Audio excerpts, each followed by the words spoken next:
A model electric car is being tested. The distance time graph below shows the test journey. What was the speed in meters per second for each section of the test? So we want the gradient for each section. So for this first section here, we can see that we go across by 40.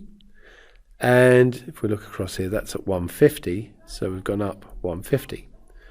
So let's call that section 1. So for section 1, the speed is going to be the gradient, which is 150 divided by 40, and that comes to 3.75 meters per second. And note, it's naturally in meters per second because the distance is in meters and the time is in seconds. So let's look at section 2.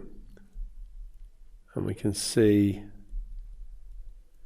that has gone across by 20 seconds from 40 to 60, and it's gone up from 150 to 350, which is 200.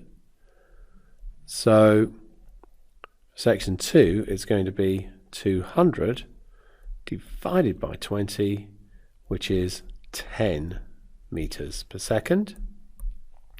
And then this last little section here, it seems to have gone up by 50 from 350 up to 400, as it's gone across 10.